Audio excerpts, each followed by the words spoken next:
ہمارے ساتھ ہیں نانات دن خرم دستگیر صاحب، سینئر رہنما ہے پاکستان مسلم لیگ نون کے، سابق وفاقی وزیر. Thank you so much for joining اس.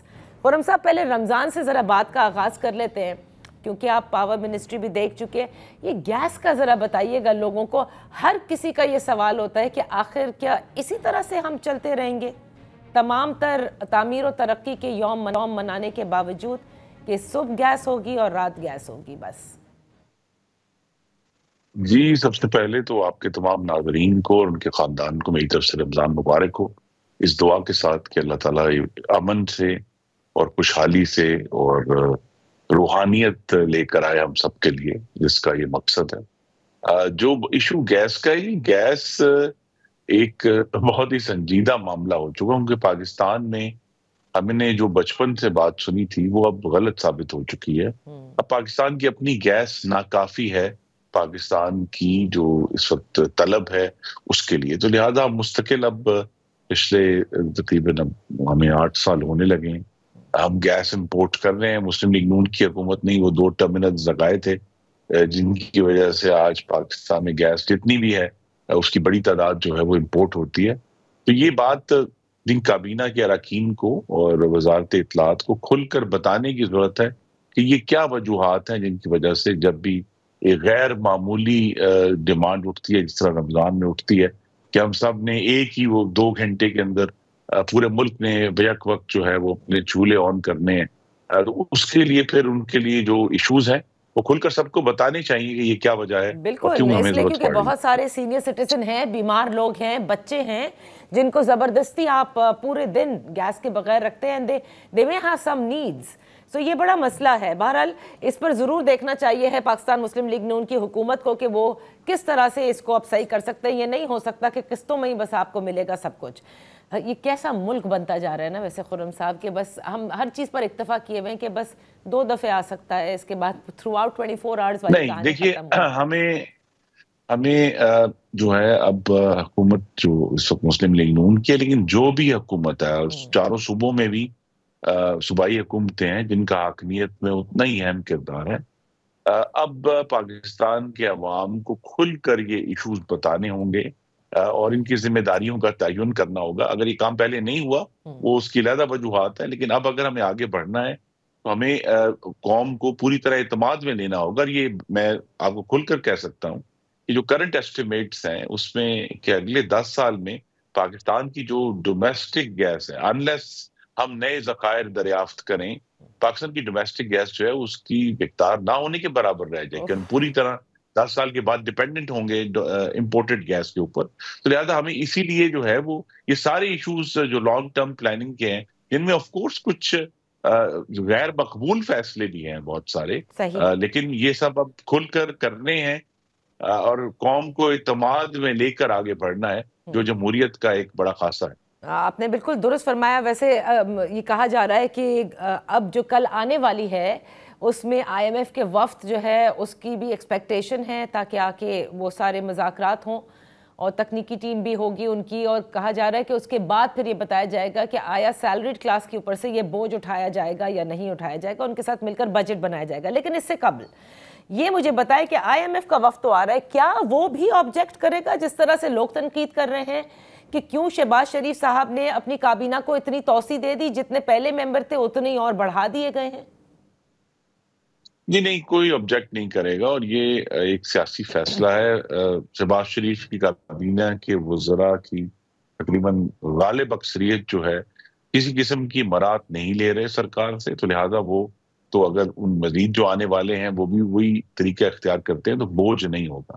دوسرا یہ ہے کہ چونکہ اللہ تعالیٰ نے مجھے بھی موقع دیا ہے ان ایوانوں میں بیٹھنے کا، میں یہ کہہ سکتا ہوں کہ اگر وزراء اپنا کام آدھا بھی کریں تو یہ کوئی بوجھ نہیں ہے، کیونکہ جب تک محکمے موجود ہیں ان کی جمہوری نگرانی ضروری ہے. اگر حکومت اپنے محکمے کم کرنا شروع کر دے، جس کی بڑی ضرورت بھی ہے، تو اگر محکمے کم ہوں گے تو وزیر خود بخود کم ہونا شروع ہو جائیں گے. لیکن اگر محکمے موجود ہیں تو پھر ان کی نگرانی ہونی چاہیے. خالی محکمے چھوڑنے سے پاکستان کی عوام کا کوئی فائدہ نہیں ہوتا. اور ظاہر ہے کہ یہ نگرانی میرٹ کے اوپر کی جاتی ہے. خرم دستگیر صاحب، ایسے لوگوں کو چوز کیا جاتا ہے, ان کو وزیر بنایا جاتا ہے جو اس کام کو اچھی طرح سے سر انجام دے سکے. میں یہ حیران ہوں کہ پرویز خٹک صاحب, جن کا تعلق پاکستان مسلم لیگ نون سے نہیں, اتحادی جماعت سے نہیں, ان کو کابینہ میں شامل کرنا مطلب سڈنلی یہ سمجھ سے باہر ہے. آپ کو لگتا ہے کہ یہ شہباز شریف کا اپنا فیصلہ ہے, وزیر اعظم صاحب کا؟ جی نہیں, ان کا فیصلہ ہے, اور تمام کابینہ جو ہے وہ کابینہ بنانے کا عمل جو ہے وہ صرف میرٹ بیسڈ نہیں ہے, اس میں دوسری بہت ساری سیاسی جو ہیں وہ ایشوز اٹھتے ہیں. جس طرح اب ایک سال پورا جو ہے, اگر آپ غور کریں گی آپ کے ناظرین, تو ایک سال پورا جو ہے بہت کلیدی وزارتیں خالی رہیں, ایک وزیر کو 2 چارج دیا گیا تھا, ایک سیاسی ضرورت کی وجہ سے کہ ہم چاہتے تھے کہ پاکستان پیپلز پارٹی جو ہے وہ اس کابینہ کا حصہ بنے اور اپنی ذمہ داری سنبھالے. اب غالباً یہ نظر آیا ہے کہ انہوں نے اس پہ معاملے میں کم از کم فور دا ٹائم بینگ جو ہے وہ معذرت کر لی ہے, تو لہٰذا وہ وزراء جو ہیں جو وزارتیں خالی پڑی تھی اب ان میں نئے وزیر لگا دیے گئے ہیں. تو اس طرح یہ بہت سارے سیاسی ایشوز اٹھتے ہیں جس کی بنا پہ سیاسی فیصلے کیے جاتے ہیں. یہ تو وزیر اعظم یا ان کے کوئی ترجمان بہتر بتا سکتے ہیں کہ انہوں نے جو نیا انتخاب کیا ہے وہ کس بنیاد پر. ہاں, اور وہ بھی پرویز خٹک صاحب کا, کہ چلے وہ تو اتحادی جماعت کا حصہ بھی نہیں تھے, اور کیا پاکستان مسلم لیگ نون کے لوگ, جس میں سے آپ بھی ایوانوں میں بہت بیٹھ چکے ہیں, آپ کا وزارتوں سے بہت تعلق رہا ہے, خواجہ سعد رفیق صاحب ہیں اور اسی طرح دیگر ہیں, خیبر پختونخوا سے بھی ہیں, لیکن کیا وجہ بنی ہو سکتا ہے. میں تو ویٹ کر رہی ہوں خرم دستگیر صاحب کہ جس طرح سے یہ انٹری ہوئی ہے کابینہ میں, کہیں وزارت دفاع نہ مانگ لیں, ابھی تک پورٹ فولیوز تو ڈسٹریبیوٹ ہوئے بھی نہیں. نہیں تو اگر وہ وزیر اعظم سمجھیں گے کہ خواجہ آصف صاحب کی کسی بہتر جگہ پہ وہ اپنی خدمات انجام دے سکتے ہیں.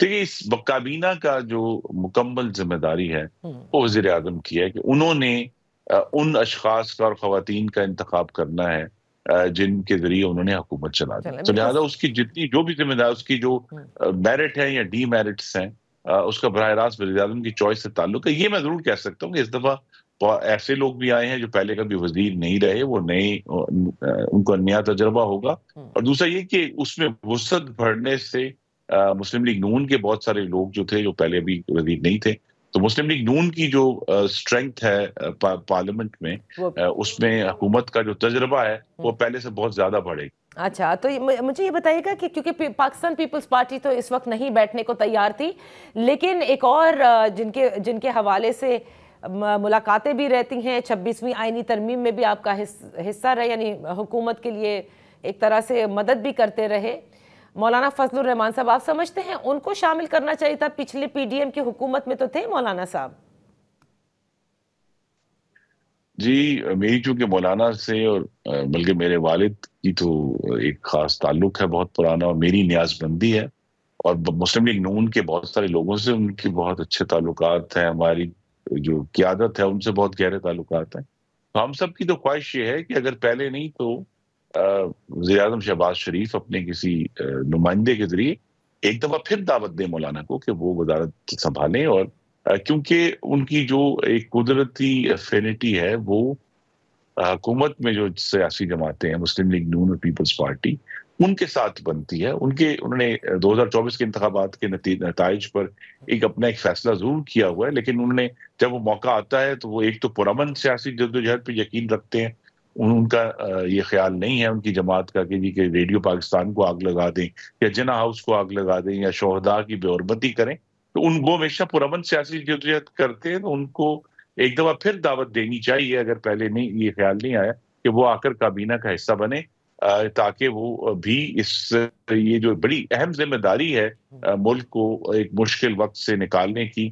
معیشت میں استحکام ضرور آئے, لیکن ابھی گروتھ آنے میں ایک بہت بڑا چیلنج ہے شہباز شریف صاحب کے سامنے کہ نئے جابز اور جو ہے پاکستانیوں کی جو آمدنیاں ہیں وہ کیسے بڑھیں گی, تاکہ وہ ان جو بڑھی ہوئی قیمتیں اگرچہ مزید نہیں بڑھ رہی, لیکن بڑھی ہوئی قیمتوں سے وہ کس طرح نبرد آزما ہو سکیں. تو اس سارے چیلنجز میں, اور اب دہشت گردی کا بہت بڑا چیلنج اٹھا ہے. ہم نے کل بڑا افسوسناک واقعہ جو دیکھا وہاں اکوڑا کھٹک میں دارالعلوم حقانیہ میں, جب اس طرح کے ایشوز جو ہیں اٹھ رہے ہیں, اس میں سب جماعتوں کو حکومت کا حصہ بن کر کوشش کرنی چاہیے کہ ہم حکومت کو اسٹیبلائز کریں. سیاست تو 2 سال بعد 3 سال بعد بھی ہوگی انشاءاللہ. اچھا ٹھیک ہے، جہاں آپ یہ کہہ رہے ہیں کہ حکومت کو اسٹیبلائز کرنے کی ضرورت ہے، تو وہیں پر اگر اپوزیشن جماعتیں قومی یکجہتی کانفرنس جس طرح سے ہوئی، انتظامیہ کی جانب سے جو NOC کینسل ہوئے، یہ بڑی عجیب سی بات ہے خرم دستگیر صاحب. پاکستان مسلم لیگ نون کتنی بار حکمرانی کر چکی ہے، یہ سب تک معاملات کیوں آ رہے ہیں؟ اور اس میں خاقان عباسی صاحب جو کہ آپ ہی کی جماعت میں رہ چکے ہیں، مفتاح اسماعیل رہ چکے ہیں، بہت سے لوگوں کو تو and your fellow parliamentarians.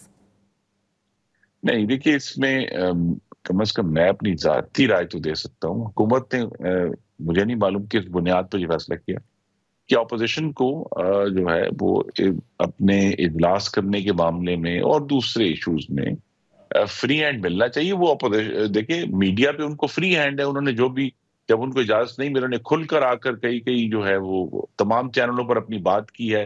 بعد میں بھی بات کر رہے ہیں، آج بھی ہم بات کر رہے ہیں.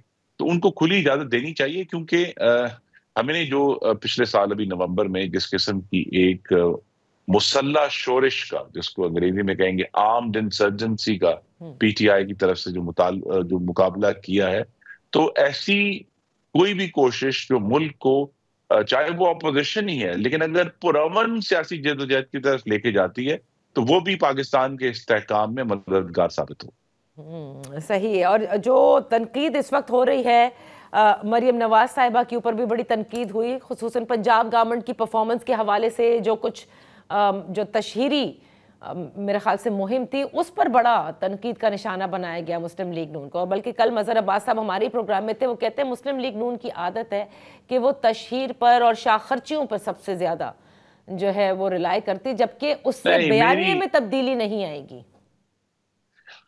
میری تمام نقادوں سے جن لوگوں نے تنقید کی ہے، ایک درخواست ہے کہ وہ اس تشہیر کو پڑھیں اور یہ کہیں کہ ان میں کون سا ایسا پروگرام ہے جو گھوسٹ پروگرام تھا، جو کبھی نظر نہیں آیا، صرف کاغذوں میں دکھا دیا گیا.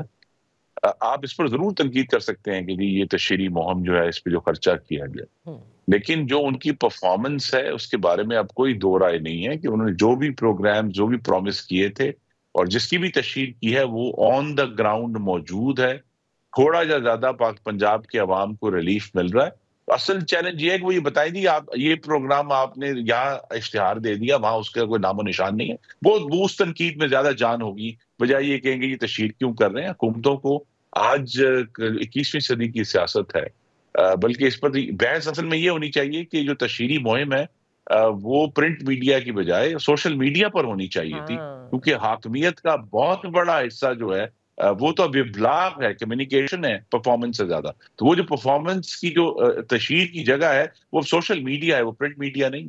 اور جہاں پر سب سے زیادہ میرے خیال سے مسلم لیگ نون کا بیانیہ جو ہے وہ تحریک انصاف کے بیانیے کے اگر آپ کمپیریزن کریں تو they are very good in spreading their narrative, اور آپ لوگوں کا تو اب تک یہی کہتے ہیں.